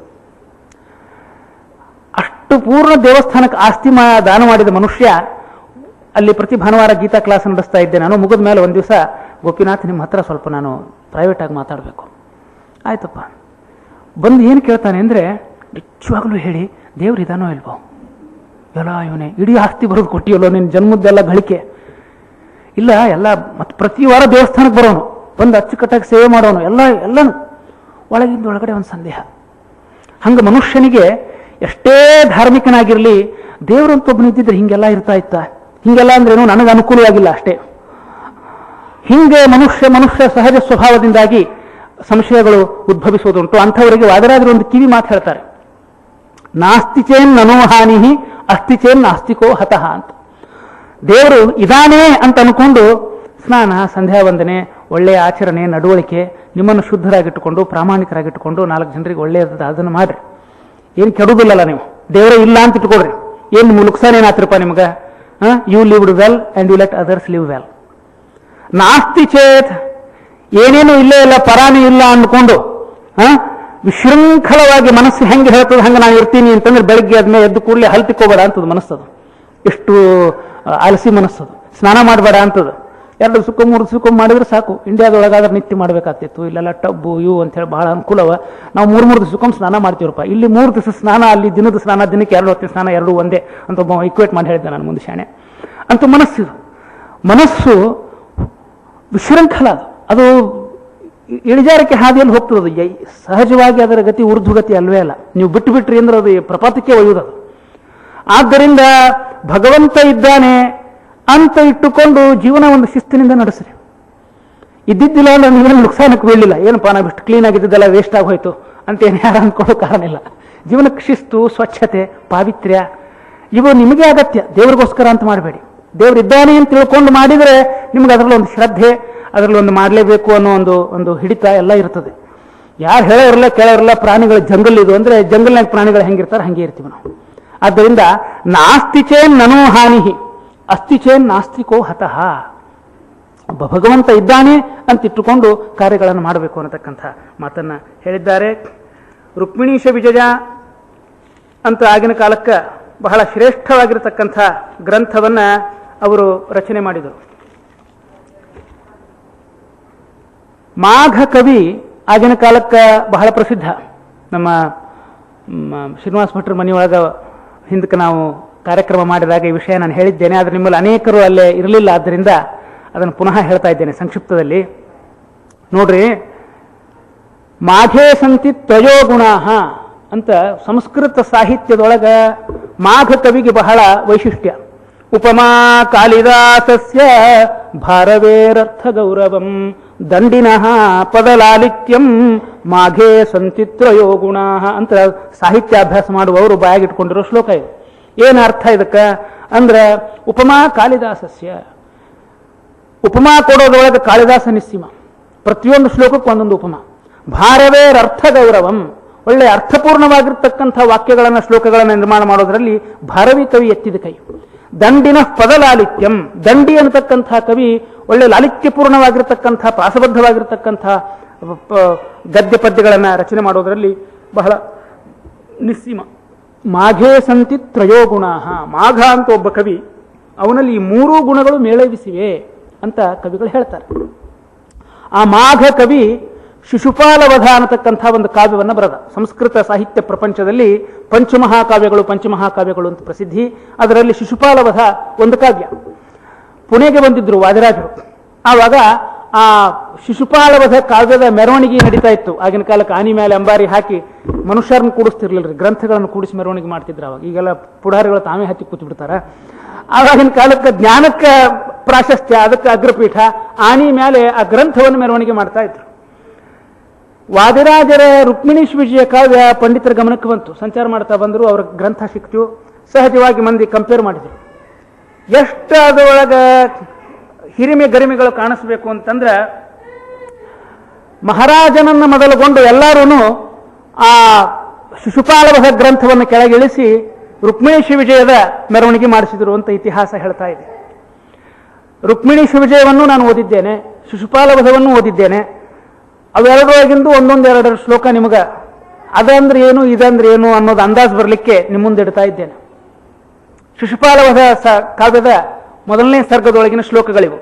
ಶ್ರಿಯಃ ಕುರುಣಾಂ ಅಧಿಪಸ್ಯ ಪಾಲಿನೀಂ ಪ್ರಜಾಸುವೃತ್ತಿಂ ಯಮಯುಂಕ್ತ ವೇದಿತುಂ ಶ್ರಿಯಃ ಪತಿಶ್ರೀ. ಇನ್ನೊಂದು ಶ್ರಿಯ ಅಂತಾನೆ ಶುರು ಆಗ್ತದೆ, ಭಾರವಿ ಕಾವ್ಯ ಅದು, ಅದರೊಳಗಿನ ಶ್ಲೋಕ ಅದು. ಶಿಶುಪಾಲವಧದೊಳಗಿನ ಶ್ಲೋಕ ಶ್ರಿಯಃ ಪತಿಶ್ರೀಮತಿ ಶಾಸಿತುಂ ಜಗಜ್ಜಗನ್ನಿವಾಸೋ ವಸುದೇವ ಸದ್ಮನಿ ವಸಂತದರ್ಶಾವತರಂತಮಂಬರಾತ್ ಹಿರಣ್ಯ ಗರ್ಭಾಂಗ ಭುವಂ ಮುನಿಂ ಹರಿಹಿ. ಶ್ರಿಯ ಅಂತ ಶುರು ಆಗ್ತದೆ ಕಾವ್ಯ ಲಕ್ಷ್ಮೀದೇವಿ ಹೆಸರಿನಿಂದ. ಕುರುಣಾಂ ಅಧಿಪಸ್ಯ ಪಾಲಿನೀಂ ಜಗಜ್ಜಗನ್ನಿವಾಸ ವಸುದೇವ ಸದ್ಮನಿ, ವಸುದೇವನ ಮನೆಯಲ್ಲಿ ಶ್ರೀಕೃಷ್ಣ ಇರ್ತಾ ಇದ್ದ. ಅಲ್ಲಿಗೆ ಆಕಾಶದಿಂದ ನಾರದ ಇಳಿದು ಬಂದ ಅಂತ ಕಾವ್ಯ ಆರಂಭ. ನಾರದ ಇಳಿದು ಬಂದ ಅನ್ನೋದನ್ನ ಕವಿ 10 ಶ್ಲೋಕದೊಳಗೆ ಹೇಳ್ತಾನೆ ವರ್ಣನ. ಹೆಂಗೆ ಇಳಿದು ಬಂದ? ನವಾನಧೋಧೋ ಬೃಹತಃ ಪಯೋಧರನ್ ಸಮೂಢ ಕರ್ಪೂರ ಪರಾಗ ಪಂಡುರಂ ಕ್ಷಣಂ ಕ್ಷಣೋ ಕ್ಷಿಪ್ತ ಗಜೇಂದ್ರ ಕೃತ್ತಿನ ಸ್ಫುಟೋಪಮಂ ಭೂತಿಸಿತೇನ ಶಂಭುನಾ. ನವಾನಧೋಧೋ ಬೃಹತಃ ಪಯೋಧರನ್, ಒಳ್ಳೆ ಪ್ರಾಸಬದ್ಧವಾಗಿರತಕ್ಕಂಥ ಲಲಿತ ಶ್ಲೋಕ ಇದು. ಏನರ್ಥ ಅಂದ್ರೆ, ಆಕಾಶದೊಳಗೆ ನಾರದರು ಬರ್ತಾ ಇದ್ರು. ಆಕಾಶದಿಂದ ಈಗ ನೋಡಿ, ಟಿವಿ ನೋಡಿದವ್ರಿಗೆ ಬಹಳ ಸುಲಭ ಚಿತ್ರ ಕಲ್ಪಿಸಿಕೊಳ್ಳೋದು. ಸುಯ್ ಅಂತ ಇಳಿದು ಬರ್ತಾನವ ಕೆಳಗ. ಆಕಾಶದಿಂದ ಇಳಿದು ಬರ್ತಾ ಇದ್ರು. ಬರೋ ಕಾಲಕ್ಕೆ, ಆಗಿನ ಕಾಲಕ್ಕೆ ಟಿವಿ ಇದ್ದಿದ್ದಿಲ್ಲ.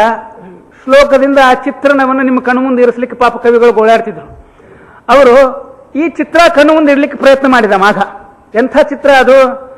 ಬೃಹತಃ ಪಯೋಧರಾನ್ ಸಮೂಢ ಕರ್ಪೂರ ಪರಾಗ ಪಂಡುರಂ. ಬಿಳಿ ಕರ್ಪೂರದ ರಾಶಿಯನ್ನ ಮನುಷ್ಯಾಕಾರದೊಳಗ ಒಂದು ಕಡೆ ಒಟ್ಟಿದ್ರೆ ಅದು ಇಳ್ಕೊಂಡು ಬರಬೇಕಾದ್ರೆ ಹೆಂಗೆ ಕಾಣಬೇಕು ಹಂಗೆ ಕಾಣಬಹುದು. ನಾರದ್ರು ಬಿಳಿ ಶುಭ್ರ ಶ್ವೇತವರ್ಣ. ಹಂಗ ಆಕಾಶದಿಂದ ಒಂದು ಬಿಳಿ ಮನುಷ್ಯಾಕಾರ ಪಚ್ಚ ಕರ್ಪೂರವನ್ನು ಒಟ್ಟಿದ್ರೆ ಆ ಒಟ್ಟಿದ ಮನುಷ್ಯಾಕಾರದ ಪಚ್ಚ ಕರ್ಪೂರ ಹೆಂಗೆ ನಿಧಾನಕ್ಕೆ ತೇಲ್ಕೋತ ಕೆಳಗೆ ಇಳಿಬೇಕು ಹಂಗ ನಾರದರು ಕಾಣಿಸ್ತಾ ಇದ್ರು. ಅವರ ತಲೆ ಮೇಲೆ ಕಪ್ಪಾದ ಮೇಘಗಳು. ಅದನ್ನು ನೋಡಿದಾಗ ಕ್ಷಣಂ ಕ್ಷಣೋ ಕ್ಷಿಪ್ತ ಗಜೇಂದ್ರ ಕೃತ್ತಿನ ಸ್ಫುಟೋಪಮಂ ಭೂತಿಸಿತೇನ ಶಂಭುನಾ. ಒಂದು ಕ್ಷಣ ಹೆಂಗ ಅನಿಸ್ಬೇಕು ಅಂತಂದ್ರೆ ತಾಂಡವ ನೃತ್ಯದೊಳಗ ಅಸಾಧಾರಣವಾಗಿರ್ತಕ್ಕಂಥ ಉತ್ಸಾಹ ಉಕ್ಕಿ ತಾನು ಕುಳಿತಿರ್ತಕ್ಕಂಥ ಗಜಚರ್ಮವನ್ನೇ ಎತ್ತಿ ತಲೆ ಮೇಲೆ ಹಿಡಿದು ಕುಣಿಲಿಕತ್ನಂತ ಶಿವ. ಆವಾಗ ಕಪ್ಪು ಗಜಚರ್ಮ ಮೇಲೆ ಭಸ್ಮವನ್ನು ಧರಿಸಿಕೊಂಡಿರ್ತಕ್ಕಂಥ ಬಿಳಿ ಶರೀರ ಶಿವ ಕೆಳಗ, ಆ ಕಪ್ಪು ಚರ್ಮದ ಕೆಳಗ ಉತ್ಸಾಹದಿಂದ ಕುಣಿತಕ್ಕಂಥ ಆನಂದೋದ್ರೇಕದಿಂದ ಕೂಡಿರ್ತಕ್ಕಂಥ ಶಿವ ಹೆಂಗ ಕಾಣಿಸ್ಬೇಕೋ ಹಂಗ ಆಕಾಶದೊಳಗೆ ಇಳಿದು ಬರತಕ್ಕಂಥ ಕಪ್ಪು ಮೇಘಗಳ ಸಾಲಿನ ಕೆಳಗಿರ್ತಕ್ಕಂಥ ಕರ್ಪೂರಕ್ಕೆ ಸಮಾನವಾದ ಶ್ವೇತಕಾಂತಿಯುಳ್ಳಂಥ ನಾರದ